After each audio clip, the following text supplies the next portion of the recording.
Hello guys, എല്ലാവർക്കും നമ്മുടെ ഉത്രാടം ദിന വിശേഷങ്ങളിലേക്ക് സ്വാഗതം. ഇന്നിപ്പോൾ പോവിട്ടത് നമ്മുടെ ശ്രീകുട്ടിയാണ്. അപ്പോൾ അടുപ്പ് ആർക്കോ വേണ്ടിയിട്ടാണ് കത്തുന്നത്. വലിയൊരു സുഖമില്ല, കത്തുന്നേ ഇല്ല കേട്ടോ. അടുപ്പ് 11 മണിയായിട്ടുണ്ട്. ഈ കണക്കിന് അടുപ്പ് കത്തണമെന്ന് ഉണ്ടെങ്കിൽ ഉച്ചയ്ക്ക് എൻ്റെ കെട്ടിയം വരുമ്പോൾ വായു ഭക്ഷണം കൊടുക്കേണ്ടി വരും കേട്ടോ. കെട്ടിയൻ്റെ വായിലിരിക്കുന്നതൊക്കെ ഞാൻ കേൾക്കേണ്ടി വരും. അപ്പോൾ എങ്ങനെയൊക്കെയോ അടുപ്പൊക്കെ കത്തിക്കുന്ന തത്രപ്പാടിലാണ് ഇപ്പോൾ ഞാൻ. രാവിലെ 9 മണിയാകുമ്പോഴേക്കും ചോറും കറികളും രാവിലത്തെ കഴിക്കാനുള്ളതും എല്ലാം റെഡിയാക്കി കുട്ടികളെ സ്കൂളിൽ പറഞ്ഞയക്കുന്ന ഞാനാണിപ്പോൾ ഈ ഒരു 11 മണിക്ക് അടുപ്പ് കത്തിക്കുന്നത്. അത് വേറെ നല്ല സ്കൂൾ അടിച്ചതിൻ്റെ ഫലമായിട്ട് എനിക്ക് നല്ല മടി പിടിച്ചിട്ടുണ്ട് കേട്ടോ. അങ്ങനെ അടുപ്പൊക്കെ കത്തിച്ച് വെള്ളമൊക്കെ അതിൽ ചൂടാക്കാനായിട്ട് വെച്ചിട്ട് പിന്നെ ഞാൻ അടുത്ത പരിപാടി ചെയ്തത് അടിച്ചുവാരി തുടയ്ക്കുക എന്നുള്ളതാണ്. ഈ പണികളൊക്കെ കുറച്ച് നേരത്തെ കഴിയുന്നതാണ് കേട്ടോ. അടിച്ചുവാരി കഴിഞ്ഞപ്പോഴേക്കും അടുപ്പ് അടിപൊളിയായിട്ട് കത്തിയിട്ട് വെള്ളം ചൂടായിട്ടുണ്ടായിരുന്നു കേട്ടോ. അപ്പോൾ ഞാൻ വേഗം ചോറിനുള്ള അരി ഇട്ടിട്ടുണ്ടായിരുന്നു. പിന്നെ അതുപോലെ തന്നെ പീച്ചിങ്ങ വെച്ചിട്ട് പരിപ്പ് കറിയും വെച്ചിട്ടുണ്ടായിരുന്നു കേട്ടോ. കൊണ്ടാട്ടമുളകും പപ്പടും അതുപോലെ തന്നെ കറിയൊക്കെ പാടെ കൂട്ടിയിട്ട് ഉച്ചയ്ക്ക് ഫുഡൊക്കെ കഴിച്ചിട്ട് വന്നിട്ട് കുട്ടികളെ ഏട്ടൻ കഴിക്കാൻ വന്നപ്പോൾ വേഗം കുഞ്ഞുമോളുടെ വീട്ടിലേക്ക് പറഞ്ഞയച്ചു.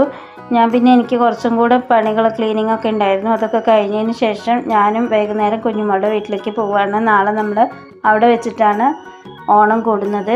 അതായത് കൂടെ നമുക്കൊരു എളുപ്പ വഴിയുണ്ട് കേട്ടോ. എളുപ്പ വഴിയാണെങ്കിലും കുറച്ച് കഠിന പ്രയാസമാണ്. കുറച്ച് താഴത്തേക്ക് നല്ലൊരു ഇറക്കാണ് കേട്ടോ. അത് ഇറങ്ങിയിട്ട് ഞാൻ പോവുകയാണ്. അപ്പോൾ അതിനിടയ്ക്ക് വെച്ചിട്ട് ആട്ടുകാൽ കിഴങ്ങ് പറഞ്ഞിട്ടൊരു സംഭവം ഞാൻ യൂട്യൂബിൽ കണ്ടിട്ടുണ്ടായിരുന്നു. അപ്പോൾ ആ ഒരു ചെടി കണ്ടപ്പോൾ ജസ്റ്റ് വെറുതെ ഒന്ന് പറിച്ചുവിട്ട് എൻ്റെ പൊന്നോ കൊതുക് എൻ്റെ മേലെ കൂടെ മൊത്തം വട്ടിട്ട് പറക്കാൻ തുടങ്ങിയിട്ടോ. പിന്നെ അവിടെ നിന്നൊരു പാച്ചിലായിരുന്നു വേഗം റോട്ടിലേക്ക്. 2 സൈഡും നല്ല പൊന്തിയുണ്ടായിരുന്നു. കൊതുകിനെ പിടിച്ച് ഓടുന്ന സമയത്ത് വല്ല പാമ്പിൻ്റെ കടിയെങ്ങാനും ഏൽക്കുമെന്നായിരുന്നു എൻ്റെ ഒരു പേടി ഉണ്ടായിരുന്നത്. പിന്നെ ഈ ആട്ടുകാൽ കിഴങ്ങിനെ കുറിച്ച് അറിയാവുന്നവരുണ്ടെങ്കിൽ ഒന്ന് കമൻറ്റ് ബോക്സിൽ പറഞ്ഞേക്കണേ. ഇതെന്താണ് സംഭവം? ജീവൻ തിരിച്ചു കിട്ടിയിട്ടുണ്ട്. പിന്നെ വൈകുന്നേരമായപ്പോൾ ഞാനും അമ്മയും കൂടി നാളേക്കുള്ള പച്ചക്കറി അരിയിലും അതുപോലെ കാളനും ഇഞ്ചിപ്പുളിയും അച്ചാറൊക്കെ ഉണ്ടാക്കുന്ന തിരക്കിലായിരുന്നു. പിന്നെ അതുപോലെ തന്നെ ചപ്പാത്തി രാത്രിക്ക് ഞങ്ങൾക്ക് എല്ലാവർക്കും കൂടെയുള്ള ചപ്പാത്തി ഉണ്ടാക്കുന്നുണ്ടായിരുന്നു. അതെല്ലാം കഴിഞ്ഞു. പിന്നെ തിരിച്ചു നേരെ വീട്ടിലേക്ക് തന്നെ വന്നിട്ടുണ്ടായിരുന്നു. അപ്പോൾ ഇന്നത്തെ വിശേഷങ്ങൾ, ഉത്രാടം ദിന വിശേഷങ്ങൾ ഇത്രയൊക്കെ ഉള്ളൂ കേട്ടോ. ഉത്രാടം ഞങ്ങൾ കാര്യമായിട്ട് ആഘോഷിച്ചിട്ടൊന്നുമില്ല. അപ്പോൾ വീണ്ടും നാളെ തിരുവോണത്തെ വിശേഷങ്ങളുമായിട്ട് വരാട്ടോ.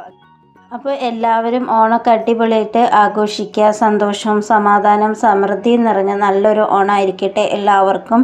കൂടാതെ തന്നെ നമ്മുടെ ഈ ഒരു വീഡിയോ സബ്സ്ക്രൈബ് ചെയ്യാതെ ആരെങ്കിലും കാണുന്നുണ്ടെങ്കിൽ ചാനലൊന്ന് സബ്സ്ക്രൈബ് ചെയ്യുക. വീഡിയോ ഇഷ്ടപ്പെട്ട ലൈക്ക് ചെയ്യുക. അതുപോലെ തന്നെ നിങ്ങളുടെ അഭിപ്രായങ്ങൾ കമൻറ്റ് ബോക്സിലൂടെ അറിയിക്കുക. അപ്പോൾ ഓക്കെ, വീണ്ടും ഒരിക്കൽ കൂടി ഓണാശംസ.